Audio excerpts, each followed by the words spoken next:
예, 애쓰셨습니다. 제가 한 가지 여쭙겠습니다. 아까 너무 빠르게 말씀하셔가지고 22개 시군에 창의융합교육원 내년까지 전부 다 완료한다고 그랬나요? 24년까지요. 지금 현재는 22개 중에 몇 개고 몇 개 지금 올해 6개 구축할 예정입니다. 올해요? 예. 올해 6개고 연차별로 좀 해서 2024년까지 창의융합교육관을 구축할 계획으로 좀 추진하고 있습니다. 네, 알겠습니다.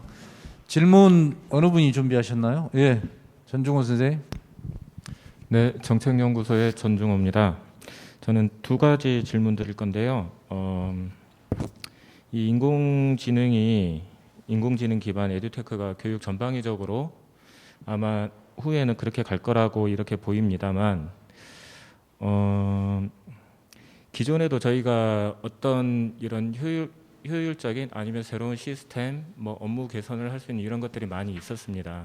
근데 그랬음에도 불구하고 실제적으로는 교사나 학교의 업무가 경감이 됐다라고 체감을 못했다라고 들었어요. 그러면 구체적으로 이 인공지능 에듀테크가 교사 업무를 경감한다고 했는데 실제 학교 현장에서 어떤 업무가 없어질 것인지, 기존에 있는 업무가 그대로 있고 이 인공지능 업무가 들어온다라면 아마 제가 딱 들었을 때는 업무가 또 늘지 않을까라는 생각이 먼저 들거든요. 그래서 실제적으로 없어지는 그런 사례들을 중심 몇 가지 좀 말씀해 주시면 좋겠고요. 그리고 또 하나는 이런 에듀테크 기반 조성을 위해서 저희가 당장 내년도에 어떤 거를 선도적으로 지금 추진을 해야 하는가, 그런 거에 대해서 말씀해 주시면 감사하겠습니다. 예, 인공지능이 학교에 들어오면 많은 업무가 경감할 것이라고 저희도 예상하고 추진하고 있는데요. 교재 73쪽에 보시면 지금 인공지능 기반 에듀테크 활용 사례가 나와 있습니다. 거기 보면 네 가지가 있는데 맞춤형 학습, 학습 경험 확장, 취약 계층 지원이 있는데요. 그 마지막 부분에 보시면 업무 자동화와 효율화에 의해서 교원 업무가 많이 경감될 것이라고 좀 예상하고 있습니다. 이미 지금 미국이나 선진국에서는 거기 보시면 SA 자동 첨삭 시스템, 또 조교들이 AI 조교들을 활용해서 교수들이 일을 엄청나게 좀 줄여주고 있고요. 그리고 만약에 학교에 인공지능 튜터를 활용하게 되면 학습 데이터 관리 분석, 또는 수업 자료 검색, 또는 조합, 또 구성, 그리고 반복적인 평가를 이루어지는 그런 부분에 대해서 선생님들의 업무 경감될 것으로 예상되고요. 또한 안전 관련 인공지능 시스템이 지금 있습니다. 그런 것들이 있어서 안전사고 요인을 분석하고 또 사각지대를 관리해서 미리서 그런 사고를 예방할 수도 있고요. 그다음에 로보틱 프로세스 자동화 프로그램이 지금 외국에서는 활용되고 있는데요. 여기에서는 채점, 과제 관리, 통계 보고 등 교원의 패턴화되고 반복된 업무를 인공지능이 진행해서 교원의 업무 경감을 시킬 수 있을 거라고 예상합니다. 그래서 좀 시급히 도입되면 좋을 것 같고요. 두 번째로 여쭤보신 2020년도에 선도적으로 해야 할 것이 무엇이냐. 지금 인공지능이 올해 갑자기 대두되어 있고 여러 가지로 좀 활성화되어 있긴 한데 아직은 초보 단계입니다. 그래서 저희들도 학생들이 인공지능에 대해서 자주 접하고 느껴보고 활용해 봐야지 뭔가를 인공지능이 이런 거라고 실감할 수 있을 것 같아요. 좀 여기 계신 분들도 인공지능이 실감이 잘 안 되실 거예요. 가장 저희들 쉽게 할 수 있는 것은 시리라든지 또는 댁에 가시면 AI 스피커가 있어서 텔레비전 켜고 끄고 보름 줄이고 채널 바꾸고 혹시 그런 거 하신가요? KT에서 그거 다 인공지능이 하는 일들이거든요. 근데 그게 인공지능이라는 생각을 잘 안 하시는 부분들이 있습니다. 근데 그런 것들 접할 수 있는 기회를 많이 줘야 될 것 같아서 아까 말씀드렸던 지역별 미래교육 플랫폼인 창의융합교육관 설치에 일단 중점을 두고 추진할 계획이고요. 그다음에 지금 전라남도 특성이 있어서 메타버스라고 많이 들어보셨죠? 메타버스가 먼 곳에 있는 친구들도 같이 만날 수 있는 그런 시스템이어서 메타버스 활용한 교육 프로그램을 좀 개발해서 지역이 소규모 학교하고 막 지역이 떨어져 있어서 그런 부분에 좀 중점을 두고 싶습니다. 마지막으로는 인공지능 교실 구축 올해 지금 57개 했는데요. 내년에 한 50개 정도 더 추진하고 거기에 따른 기자재를 적극 지원해서 우리 학생들이 인공지능이 이런가라는 것을 좀 더 많이 느낄 수 있고 거기에 대한 관심을 가질 수 있도록 추진해 보고자 합니다. 이상입니다. 예, 애쓰셨습니다.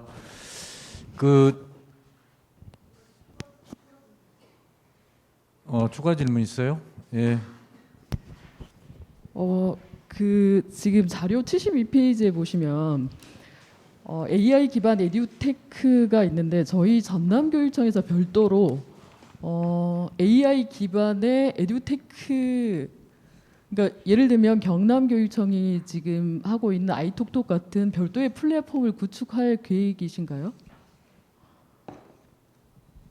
제가 지금 들어봤을 때는 지금 장학관님이 말씀하신 게 굉장히 이상적인, AI가 정말 제대로 작동했을 때 이상적으로 추진될 수 있는 먼 미래 같거든요. 그러면 우리 전남교육청에서는 아시겠지만 교육부에서 지금 K-에듀 통합 플랫폼을 만들고 있거든요.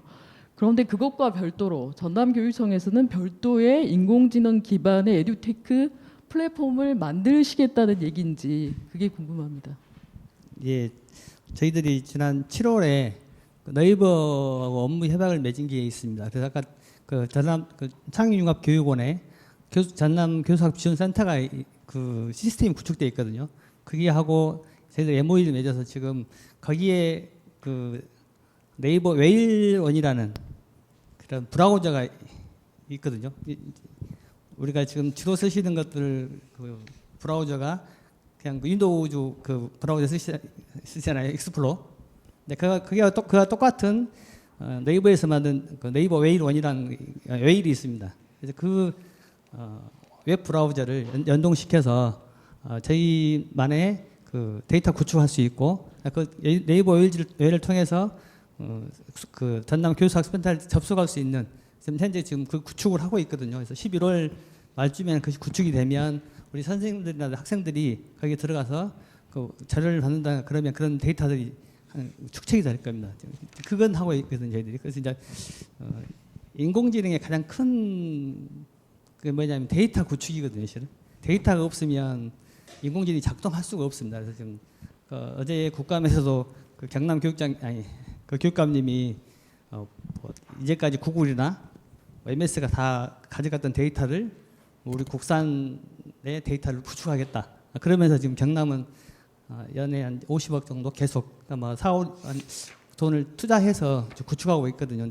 아직 우리 교육청에서는 그 정도까지는 아니고 그 네이버 웨이를 이용해서 그런 것들을 이제 우리가 구축해 가겠다라는 계획은 갖고 있습니다. 지금 경남교육청이 430억을 들여서 2024년까지인가요? 그래서 아이톡톡을 그러니까 그것도 네이버 웨일 기반입니다. 근데 제가 웨일 기반을 써봤더니 굉장히 선생님들이 쓰기 접근성이 굉장히 좋습니다. 근데 그 학생들의 데이터가 그러니까 학생들이 그곳에 접속해서 예를 들면 그 자료를 받는다 할지 선생님들 그 문해 뭐 장문 수업을 거기서 한다 할지 해서 학생들의 데이터가 쌓이는 건데 그래서 학생들 개별 맞춤형 학습을 지원하겠다는 거잖아요. 근데 그러한 구체적인 로드맵이 저희가 어디서 찾아볼 수 있는지 그게 좀 또 궁금하거든요. 지금 그게 구축되고 나면 저희들이 이제 저희들 2023년까지 그걸 무료로 지금 네이버하고 무료로 쓰기로 협약을 맺었습니다. 그리고 2023년부터는 K-에듀가 이제 개통하게 돼 있어서 지금 그쪽하고 어떤 관계 역할이 설정될지 이제 보면서 추후로 추진할 계획으로 갖고 있습니다. 그래서 아직까지는 구체적인 로드맵은 안 나와 있고요. 2023년까지 일단 네이버하고 같이 협약해서 우리 학생들의 데이터를 구축하고 그다음에 K-에듀가 어떻게 설정되냐에 따라서 그에 따라서 이제 더 추가적으로 저희 계획을 추진해야 될 것 같고요. 말씀드린 대로 경남이 400억 가까이 드는 이유는 결국은 클라우드를 1인 1 개인한테 클라우드 기반 저장 공간을 줘야 됩니다. 그래야지 거기에 그의 데이터가 쌓이거든요. 그래서 그 데이터를 가지고 그에 맞춤형으로 제공할 수 있습니다. 근데 이제 그 클라우드를 쓰는 돈이 엄청 나거든요. 1인당 그 돈이거든요, 실은.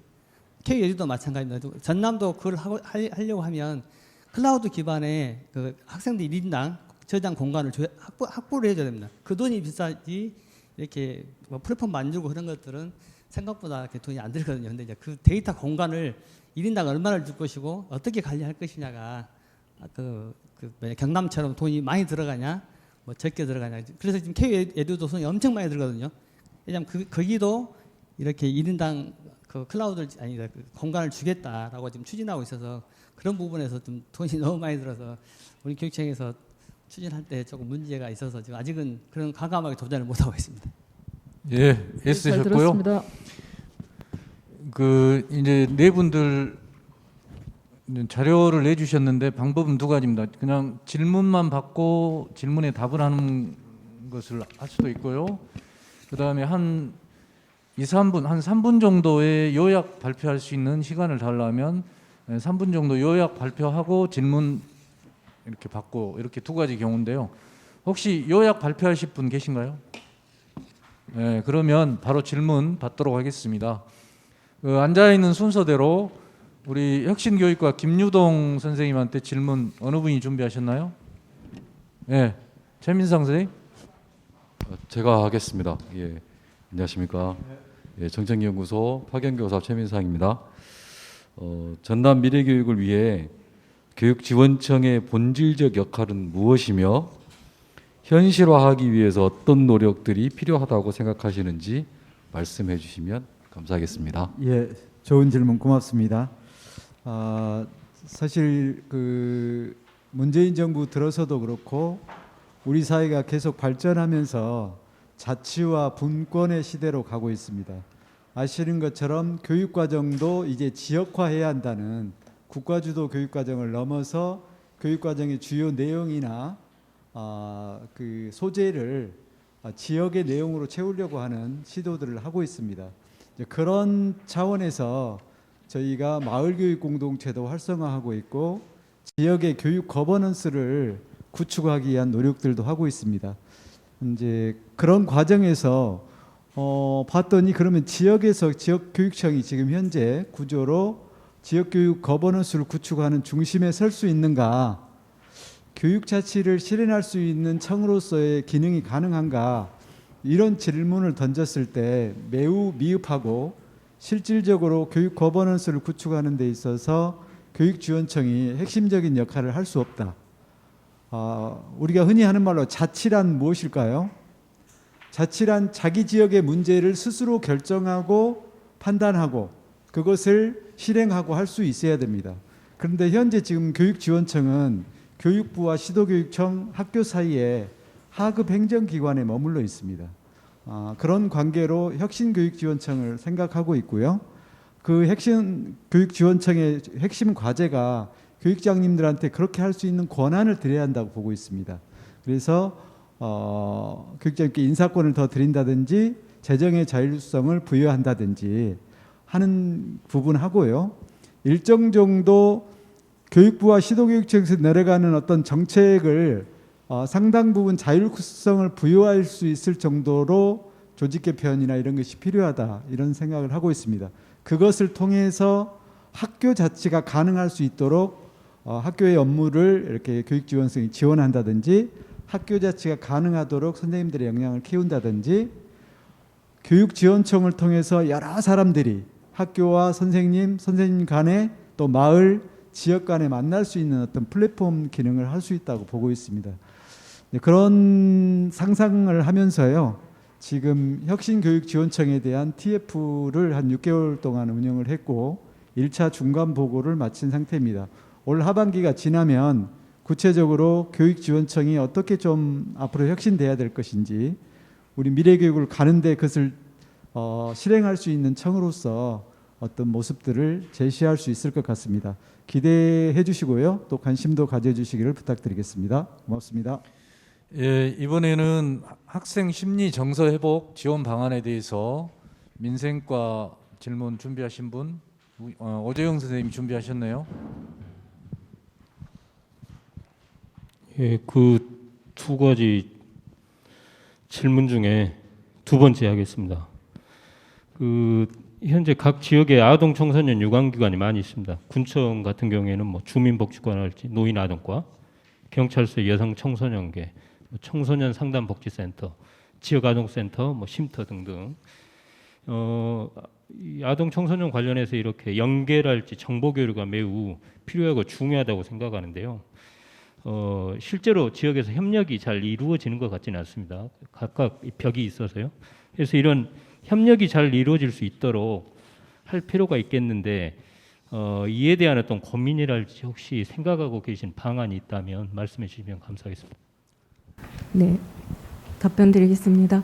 일단 질문에 대한 답변을 드리기 전에 현재 현황을 좀 말씀드리고 답변을 먼저 드리겠습니다. 코로나19와 관련해서 우울이라든지 불안과 같은 이런 심리적 부적응 문제가 나타날 수 있습니다만, 요즘 우리 아이들이 겪고 있는 이런 우울이나 불안 문제는 이것을 넘어서서 자해라든지 자살 시도, 자살까지 너무나 위태롭고 그런 힘든 상황입니다. 하지만 이렇게 현재 우리 아이들이 경험하고 있는 이러한 문제들에 대해서 너무나 잘못된 편견을 가지고 있거나 가정에서의 이런 돌봄 기능이 약화돼가지고 문제가 발생했을 때 올바르게 대처하지 못하고 방치되는 경우가 많습니다. 또 이러한 문제 해결의 주체를 학교에 부담을 지우고 있는 그런 사정이어서 상담 교사를 비롯해서 모든 선생님들이 굉장히 힘든 그런 상황입니다. 그래서 이제 우리 부서에서는 이러한 학교의 부담을 덜어주고 학생의 심리 정서적인 회복을 위해서 다양한 노력들을 하고 있는데요. 방금 이제 질문해 주신 이러한 지역사회 전문 기관과의 어떤 연계 시스템이 제대로 작동을 하는지에 대한 부분에 대해서 말씀을 드리면, 지역사회에 다양한 이러한 심리 정서 회복을 위한 기관이 있습니다. 예를 들면 정신건강복지센터라든지 청소년 상담복지센터, 그리고 지역의 다양한 의료기관이 있는데요. 이러한 기관들과 연계 체계를 구축해서 학교에서 쉽게 활용할 수 있는 이러한 시스템을 구축을 하고 있고요. 또 치료 전담 기관이라고 해서 위기 학생이 발견됐을 때 바로 연계가 될 수 있는 시스템도 구축을 하고 있습니다. 더불어서 올해 지금 실시되고 있는 사업 중에 하나가요. 찾아가는 정신건강 전문가 학교 방문 사업이라는 게 있습니다. 국립나주병원에 정신과 전문의가 학교에서 필요시에 학교로 방문하거나 또 가정을 방문을 해서 이러한 정서적 위기 학생들을 지원하고 있는 그런 시스템을 마련을 하고 있고요. 노력을 하고 있습니다. 이러한 우리 위기 학생들, 심리 정서적으로 문제가 있는 학생들이 빨리 안정이 되고 또 마음이 건강해져야지 우리 미래 교육을 위한 어떠한 혁신을 위한 씨앗이 되지 않을까, 그런 측면에서 저희 부서에서는 이러한 학생들의 심리 회복을 위해서 수많은 노력을 하고 있고요. 다각적인 지원을 위해서 노력을 할 예정입니다. 이상입니다. 예, 고맙습니다. 네, 고등학교 현장이 뜨거운 감자입니다. 지금 고교 학점제, 그래서 고교 학점제에 관련된 질문 어느 분이, 최민상 선생님, 서동기, 정치연구소 서동기 연구원입니다. 일반 고등학교에서 학습 무기력자와 학습 결손자에 대한 책무성을 강화하는 고교 학점제에 대해서 미이수 예방 대책과 미이수 학생 지원 방안을 어떻게 준비하고 있는지 좀 알려주시면 감사하겠습니다. 네, 답변 드리겠습니다. 소리 들리십니까? 네. 안 들립니까? 좀 크게 말씀드리겠습니다. 2025년에 고교 학점제가 도입되면 미이수제가 도입됩니다. 미이수제는 과목 이수 기준인 수업 횟수의 3분의 2 이상의 출석률과 학업 성취율 40% 이상의 충족 여부에 따라서 이수, 미이수가 결정됩니다. 미이수 학생 예방 대책과 지원 방안 마련을 위해서 2022년부터 2024년까지 단계적 이행 기간 동안 공통 과목 국영수 교과에 대해서 최소 학업 성취 수준 보장 지도를 실시합니다. 최소 학업 성취 수준 보장 지도는 미도달 예방 지도나 미도달 학생 보충 지도 등 일련의 과정이 미이수제와 유사하게 수행합니다. 그러나 실제로 미이수 처리를 하지 않는다는 점에서 미이수제와 차이가 있습니다.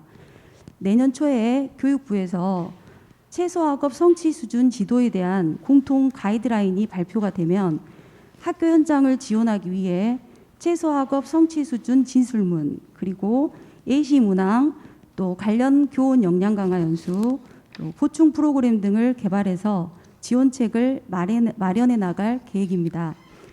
현재는 연구학교에서 최소학업 성취 수준 보장 지도를 필수 과제로 지정하고 수행하도록 하고 있습니다. 최소학업 성취 수준 보장 지도는 일단 저희가 학교에 수행하도록 하는 절차를 안내하는데요. 먼저 수업 시작 전에 진단평가를 통해서 최소학업 성취 수준 미도달 예상 학생을 파악하게 하고요. 이 학생들의 특성을 반영한 수업을 운영하게 합니다. 그리고 학생들의 정보가 노출되지 않게 학습 멘토링이나 동아리 활동 등을 통해서 학기 중 보충 프로그램을 운영하게 하고요. 최종 평가가 완료한 후에도 최소학업 성취 수준 미도달 학생을 파악하게 되면 그때는 수행과제 제시형이나 강좌형 등 다양한 특별 프로그램을 운영할 수 있도록 안내하고 있습니다. 대입제도가 큰 변화가 있어야 되는데 그거 없이 출발한 것은 상당히 개인적으로 좀 불안해 보입니다. 국어학점제 운영하다 보면 그때 언론에서 봤을 때 교원 수가 부족해서 한 교원이 5개, 6개 과목까지 어떤 가르친다는 그런 뉴스를 접했거든요. 결국은 우수한 교사 내지 강사를 얼마나 확보하냐에 따라서 고교학점제의 성패가 좌우될 거 보여서 그 부분에 대해서 하나 질문을 드리고요. 그다음에 저희들 농어촌 지역이 많습니다. 그러다 보면은 학생 수 부족한 데는 분명히 교사도 부족한데 우수한 인력을 교사가 아니면 우수한 강사라도 확보해야 되는데 그 지역에는 결국 강사 확보기도 쉽지 않거든요. 그런 부분에 있어 혹시나 질문을 드리고 싶습니다. 네, 지금 교원 수급 방안에 대해서 먼저 질문을 하셨고요. 두 번째는 우수한 강사 확보 방안에 대해서 질문을 하신 걸로 제가 이해를 했습니다. 먼저 교원 수급 방안에 대해서 먼저 말씀을 드리겠습니다. 일단은 저희 그 팀에서는 학교 간의 교육과정 분석을 통해서 일단 학교에 필요한 교원 수를 산정을 합니다. 그리고 인사팀에서 교원 배치가 되면 부족한 교원에 대해서는 일단 학교 간 교육과정 분석을 통해 겸임 지원이 가능한지 여부를 파악을 하고요. 겸임이 불가능할 경우에 현재 학교에 배치되어 있는 시간제 근무 기간제 교원을 활용해서 교원을 일단 배치할 계획이고요. 이제 그게 어려우면 마지막 방안으로 저희가 학생 선택형 교육과정을 운영할 수 있는 강사비를 지원합니다. 현재 학점제팀에서 교원 수급 방안에 대한 대책은 그렇게 세우고 있는 상황이고요. 그다음에 우수 강사 확보를 위해서 저희가 전남 지역에 있는 대학과 연계를 해서 협의체를 구성하고 지속적인 협의를 통해서 강사 인력풀을 확보하고 있습니다. 그리고 저희 그 전남에 고교학점제 홈페이지가 있습니다. 사이트 이름이 hiplus.j2.go.kr인데요. 사이트 내에 제가 1년에 2번 정도 교강사 인력풀 등록 공고를 내고요.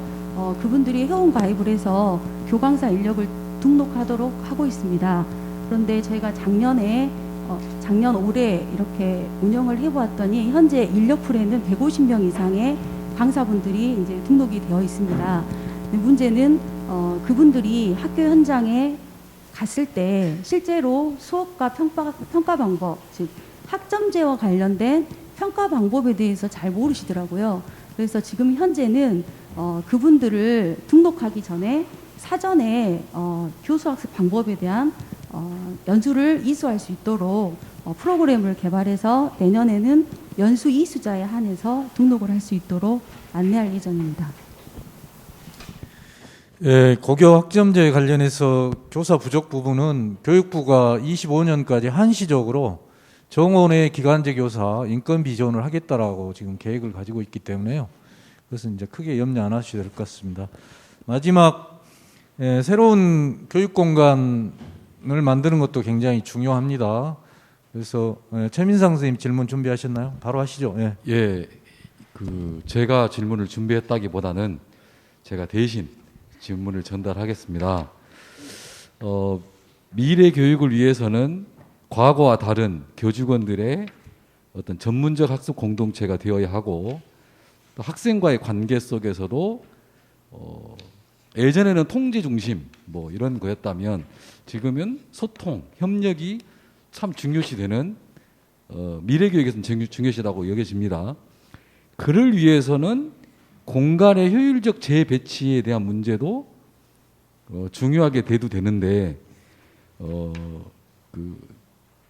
그 부분에 대한 방안이나 계획이 있는지, 이게 첫 번째 질문이고, 두 번째 질문은 이제 공간 조성이나 공간 혁신 사업을 하다 보면 자원의 낭비 문제가 제기될 수 있고, 그 문제에 대안으로 재활용할 수 있는 방안들은 있는지에 대한 질문 두 개를 하겠습니다.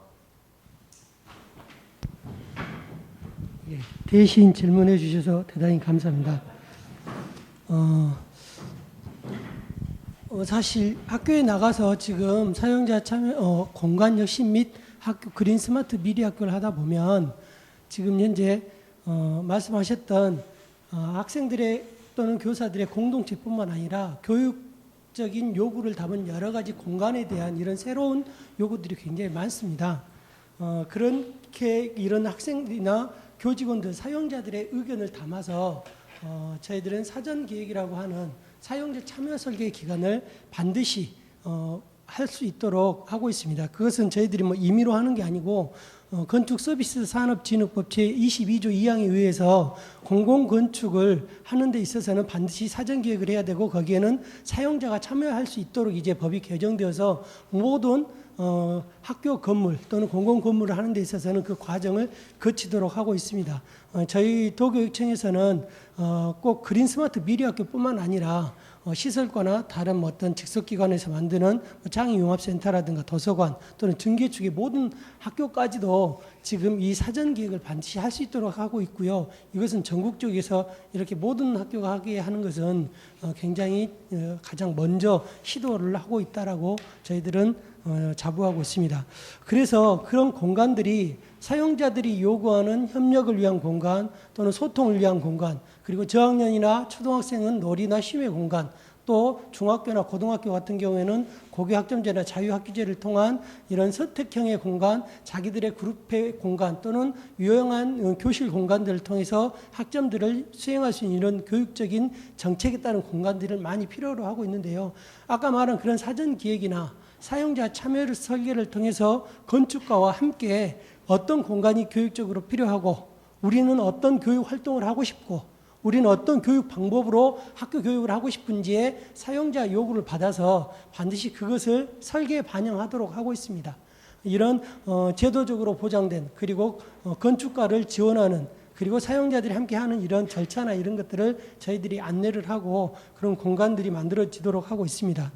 다만 저희들이 걱정하는 것은, 사실 이런 게 기존의 학교 건물은 아까 정책기획과에서 소개한 학교 건물도 제가 보기에는 20년 전에 봤던 학교 건물을 앞으로 미래 학교의 모습으로 이렇게 해놨던데요. 이렇게 우리 의식 속에는 이미 고정되어 있는 학교의 모습들이 표준 설계도에 의해서 만들어졌던 것이 머릿속에 박혀 있습니다. 근데 사실 1997년도에 이런 학교를 바꾸려고 노력을 했었어요. 그때가 열린 교육이 한참이었고, 복도를 막았던 것을 텄고 교실과 복도를 하나로 열린 공간으로 만들면서 다양한 교육을 할 수 있도록 공간을 만들었습니다. 근데 그것이 다 없어졌어요. 다 벽은 다시 막아졌고, 전부 다 교실과 복도는 구분이 되었고, 다시 일자형 복도는 만들어지고, 더 이상 변화가 없었습니다. 그 이유가 뭐냐면, 결국 공간은 학교 교직원들과 사용자들이 어떤 교육을 하고 싶고, 어떤 새로운 공간 교육의 방향과 목적과 방식을 가지고 하려고 하는가, 그 의지에 따라서 만들어지는 것이지, 누가 외부적으로 만들어준다고 해서 그 공간이 의미 있게 사용되지 않더라 이 말입니다. 학교 교직원들이 아이들이 원할 것 같은 공간을 만들어줘도 아이들은 그 공간을 원하지 않고 사용하지 않습니다. 근데 그것보다 못하더라도 아이들이 자기들이 원하는 공간을 자기들이 만들면 그 공간은 잘 활용이 됩니다. 그래서 말씀해 주신 것은 교육적인 요구와 그 방법을 공간으로 만들어주는 것은 지금 현재 사용자 참여 설계와 사전 계획을 통해서 법적으로 보장되고 있으니 학교 구성원들이 적극적으로 요구하면 이것은 충분히 만들어질 수 있는 여건이 만들어졌다. 우리 이제 더 이상 교육적으로 요구만 하면 된다는 것을 말씀을 드리고요. 다음으로 그러다 보니 학교 건물을 이제 증개축 또는 완전히 다 부수고 새로 만드는 과정을 거치다 보면 그 건축의 폐기물들이 엄청납니다.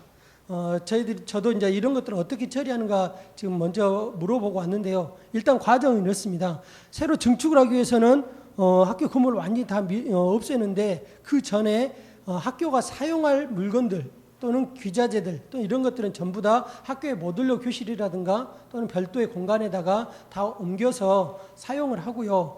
그러지 않는 물품들 같은 경우에는 내구 연한이 지나지 않는 것 같은 경우는 관리 전환을 통해서 다른 기관에서 사용할 수 있도록 하고, 그러지 않는 것은 이제 폐기 처분을 합니다. 100톤 이상이 되면은 폐기물 업자가 수거할 수 있도록 이렇게 되어 있는데요. 그때 폐기되기 전에 공사업체하고 이제 시공을 해서 할 때 시공업체가 철근이라든가 또는 뭐 유리라든가 이런 것들을 사용할 수 있는 것에 대해서는 그 시공업체가 가지고 가고요. 그것에 해당되는 만큼의 예산을 시설비를 대신 감하고 대가를 주게 되어 있습니다.